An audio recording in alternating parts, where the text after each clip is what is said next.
নমস্কার বন্ধুরা, নিরজিতা daily lifestyle ব্লগে তোমাদের সকলকে স্বাগত। আশা করছি যে যেখান থেকে আমার ভিডিওটা দেখছো তোমরা সকলে ভালো আছো, আমরাও সকলে ভালো আছি।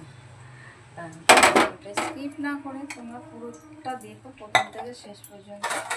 আশা করি তোমাদের ভালো লাগবে লাইক কমেন্ট আর ছোটো বন্ধুদের কাছে শেয়ার করে দিন। বড়দের না ছোটদের ভালোবাসা নিয়ে আমি ব্লগটা স্টার্ট করলাম। আর বন্ধুরা, আমি রান্নাঘর থেকে আজকে ব্লগটা স্টার্ট করেছি।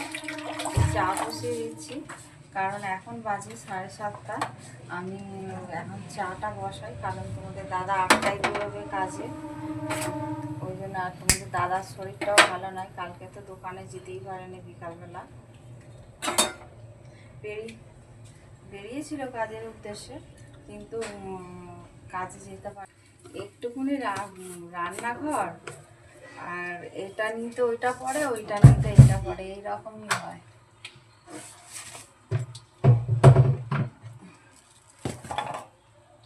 এটা রান্নাঘর বলাও চলে না, এটা রান্নাঘর আমরা বলি, কিন্তু রান্নাঘরও নয়। এটা বারান্দার মধ্যে আমাদের একটুখানি জায়গা করে নিয়েছি, সেইখানে 2 জায়গায় রান্না করি আমরা। আবার আদা না দিলে আমি চা খেতে পারি না। আদাটা নিয়ে আসি ঘর থেকে। আদা ছাড়া আমি একদম চা খেতে পারি না। আদা না দিলে মনে হয় যেন আমার চায়ের কোনো একটা স্বাদ হয় না। ওই জন্য বন্ধুরা, যখন না আদা থাকে তখন আমি অন্তত লবঙ্গ হলেও দিয়ে দিই।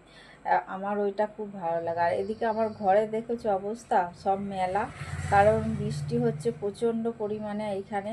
ওই জন্য বাইরে কিছু মেলায় আসছে না, ওই জন্য ঘরের মধ্যে দড়ি খাটিয়ে নিয়েছি।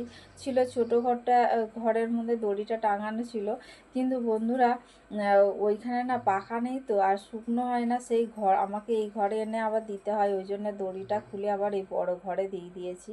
আর এই যে দেখো, চা নিয়ে চলে এসেছি। তোমাদের দাদা আর আমি দুজনে মিলে এখন চা খাচ্ছি। তোমাদের দাদা চা খাওয়া হয়ে গেছে, উঠে গেছে, ঠাকুর প্রণাম করবে। ঠাকুর প্রণাম করে ও বেরিয়ে যাবে। আর ওই যে তোমাদের চালের বস্তাটা দেখালাম, চালের বস্তাটা খুলেছি। চাল না নিলে পরে আমি আজকে ভাত রান্না করতে পারবো না, ওই জন্য চালগুলো সব ড্রামের মধ্যে ভরে রাখলাম। আর আজকে আমি 2টো রান্না শেয়ার করব। দেখো, কড়া বসিয়ে দিয়েছি, কড়ার মধ্যে তেল দিলাম, দিয়ে জিরে, পাঁচফোড়ন আর তেজপাতা দিয়ে দিলাম, দিয়ে পেঁয়াজ কুচি আর রসুন কুচি দিয়ে দিলাম, দিয়ে একটু ভাজা ভাজা হতেই দিয়ে দিলাম দেখো কুমড়ো, আলু, বেগুন না পটল, ঝিঙে দিয়ে ভালো করে একটু ভাজা ভাজা করলাম লবণ আর হলুদ দিয়ে। তারপরে মশলা দিয়ে দিলাম জিরে গুঁড়ো, ধনে গুঁড়ো আর লঙ্কা গুঁড়ো, হলুদ গুঁড়ো, লবণ, মিষ্টি দিয়ে দেখো ভালো করে মশলাটা এবার কষাতে আমি মাছের মাথাগুলো দিয়ে দিয়েছি। এর আগের দিনে যে মাছের মাথা রেখে দিয়েছিলাম সেই মাথাটা দিলাম। এবার ঢাকা চাপা দিয়ে রান্না করব। মাছের মাথাটা নরম হয়ে গেলে ভেঙে দেবো, ভেঙে দিয়ে তারপরে দেখো বন্ধুরা নিচে আমি নামিয়ে নেব। আবারও কড়া বসিয়ে দিয়েছি, ধুয়ে পরিষ্কার করে তেল দিয়েছি, পেঁয়াজ আর জিরে আর তেজপাতা ফোড়ন দিয়ে পেঁয়াজটা দিয়ে দিলাম। পেঁয়াজটা একটু ভাজা ভাজা হতেই তারপরে আলু দিয়ে দিলাম। আলুর মধ্যে লবণ আর হলুদ দিয়ে একটু ভাজা ভাজা করলাম, করে নিয়ে তারপরে দিয়ে দিলাম দেখো লঙ্কা গুঁড়ো, হলুদ গুঁড়ো আর জিরে গুঁড়ো দিয়ে আর লবণ মিষ্টি দিয়ে ভালো করে কষালাম। কষিয়ে দিয়ে সিদ্ধ করা যে সোয়াবিনগুলো ছিল সেইগুলো দিয়ে দিলাম। দিয়ে দেওয়ার পরে জল দিলাম, জল দিয়ে আর আলুটা সিদ্ধ হয়ে গেলে তারপরে নামাবো গরম মশলা আর ঘি দিয়ে। ঘিটা আমি দিইনি, আমি গরম মশলা দিয়ে নামিয়ে নিয়েছি। আর বন্ধুরা, আর একটা স্কিপ করে গেছে, ওর মধ্যে রসুন দেওয়া ছিল, আমি রসুনটার কথা তোমাদের বলতে ভুলে গেছি। তা চলো কি রান্না করেছি। এই যে দেখো, এখানে ভাত, আর এখানে ডোরা সয়াবিন, পেঁপে আর ডাল, আর এখানে আলুর দম, দেখেছো আলুর দম।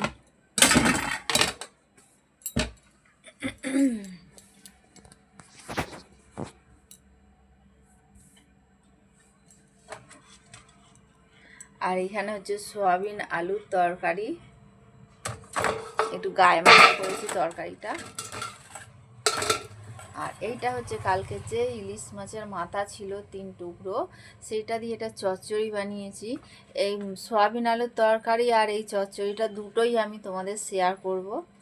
তোমরা দেখে নেবে, দেখবে, দেখে তোমাদের কেমন লাগলো আমাকে কমেন্ট করে জানিও। আজকে সকাল থেকে আমি কিছু খাইনি, সেই সকালে যে খেয়েছি তোমাদের দেখিয়েছি চা বিস্কুট তোমাদের দাদার সঙ্গে, ওটাই, আর কিছু খাওয়া হয়নি। আমার ভালো লাগছে না শরীরটা, তারপরে ননদের শরীরের কন্ডিশনটা ভালো নয় শুনে আরও বেশি খারাপ লাগছে। ওই জন্য বন্ধুরা আমি মানে আর খাইনি, ভালো লাগে না, শুয়ে পড়েছি। দুটো বিস্কুট নিয়ে জল দিয়ে খেয়ে আর আমি শুয়েছিলাম, ঘুম ধরেনি। আর ওই জন্য বন্ধুরা আমি তোমাদের কাছে আর আসতেও পারিনি, ভালো লাগছে না, মনটা খুব খারাপ লাগছে। সময় আমাদের তো আসা, ডাক, খোঁজ নেওয়া, তারপরে আমাদের ফুচকিটাকে ওই নিয়ে গিয়ে রেখে দিত। জানি না, ডাক্তার অনেক রিপোর্ট করতে দিয়েছে, কালকে রিপোর্ট করতে দিয়েছে, সেইগুলো আজকে করা হয়ে গেছে।